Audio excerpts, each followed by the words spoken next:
Hello, Internet. It has been a long time, I know. I haven't checked the date of the last video, but I think it was about a month ago, maybe almost exactly a month ago.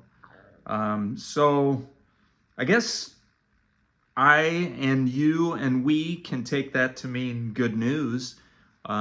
Basically, there's been nothing going on during the last month. Of course, my last treatment was the 22nd of April, which is now something like 7 weeks ago. One thing I have noticed is that it has taken about 6 weeks to get beyond my chemo and treatment side effects. My energy was probably the first thing to return to normal. I would say after 4 weeks, like by the 20th or 25th of May, my energy level was back up to where it should be. I would say 95% at least of normal. The skin conditions, however, have taken more time. Fortunately, the fissures and the splits in my fingers and the bottoms of my feet healed up pretty quickly. My fingers have been in good shape for a long time. Maybe I could say that right around the same time my energy came back, my hands were in a situation or a position where I could use them as I normally do without problems. So that's good news. However, my scalp, my chest, my neck, my arms. In fact, I was going to show you my arms, but you can't see very well on here. But I still have a few issues. I wouldn't say that my arms are 100% better, but yeah, my chest and my arms are probably the very last part of my body, and my scalp, that are returning to normal. And we're not quite, I wouldn't say I'm totally back to normal, but we are in the final stages of returning to how things should be. In fact, I've been able to really cut back on all the lotions and creams and moisturizers in the last couple of weeks, because I can just tell that my skin is recovering. So that's been interesting. You know, I've said this before. Every single time I go through treatment, it's different. It is never a cookie cutter. It's never the exact same as it was the time before. In fact, this time, as I think I've mentioned, I had never had these skin conditions on my arms and my armpits even. I mean, I had lesions and just horrible itching and kind of pimple rashy stuff that just itched a lot. I haven't had that on any of my previous treatments. Isn't that funny? Even though my medicine is basically, I mean, as you guys know, I switched from the capecitabine pills to the 5-FU pump, but it's still the same drug. It's just delivered by a different method. So all of my treatment the last couple of years has been basically the same drugs, but every single time I undergo a round of treatment, which usually consists of 5 or 6 or 7 cycles, it has affected me differently. So it's always a surprise. It's very interesting, the biochemistry of the body and how it can differ. So anyway, the point is, I'm now 7 weeks beyond my last treatment, and I can tell that I'm myself again. In fact, I had labs drawn yesterday at Minnesota Oncology here in the Twin Cities area, and I haven't received all the results, but I did receive the one of the panels that includes like all the white blood cells and red blood cells. And I can see that all my lymphocytes and white blood cells, which is what fights infection, is totally stable. But more importantly, I can see that my hemoglobin, my red blood count, my hematocrit platelets are all right back into the exact normal range. And I think, as you guys know, they were really low for 2 or 3 months. And that's why I was dealing with anemia very low energy, weakness. But again, I can tell, all of that stuff has bounced back. So I'm very glad about that. The other big thing is that and it's one of the reasons why I haven't done a video, is that I went on an epic road trip. I just got back on Monday, actually. I was gone for exactly 2 weeks. I drove across South Dakota, clipped the northeast corner of Wyoming into southwest, south central, and Montana, south central and southwest Montana, and then into Idaho. In fact, I spent most of the trip in Idaho. That was my kind of goal, was to visit the Sawtooth Range, and I had a great time. I was camping. It was basically driving 3,300 miles and 11 nights of being in a tent, camping out with my stove and all of my gear. A wide variety of weather. When I was going across South Dakota, it was super hot and windy. I camped near the Badlands, which is east of Rapid City, and both times, on the way out and on the way back, I camped at that same spot, just next to the Badlands National Park. And both times, temperatures were in the 90s and the winds were howling out of the south at like 30 miles an hour.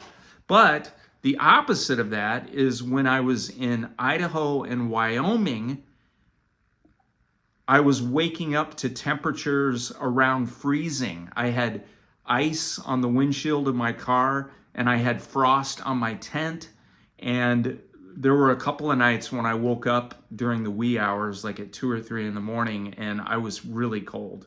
Even though I was in my sleeping bag, I had on a down jacket and another blanket, I still woke up in the wee hours of the morning shivering.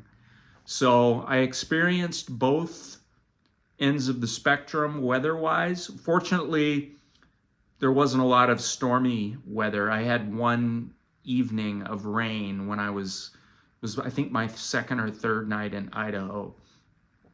But I got to see beautiful mountain ranges. I was along the Tetons one night on my return trip.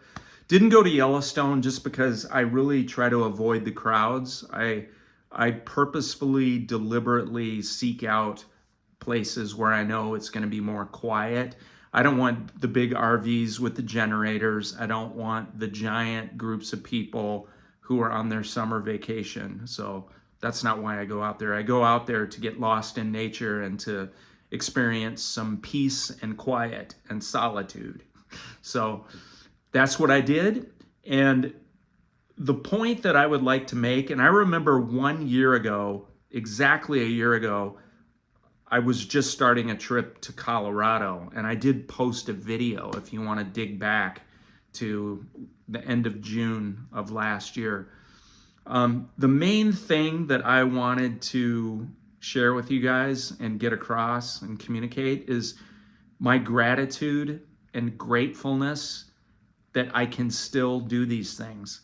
It's challenging. Those of you who go camping, I mean, I was on the move every night. There was only one location where I stayed 2 nights. Otherwise, I was constantly setting up camp, spending a night, waking up the next morning, fixing my coffee on my camp stove, then tearing down, loading up, and heading to another destination 2 or 3 or 4 hours down the road.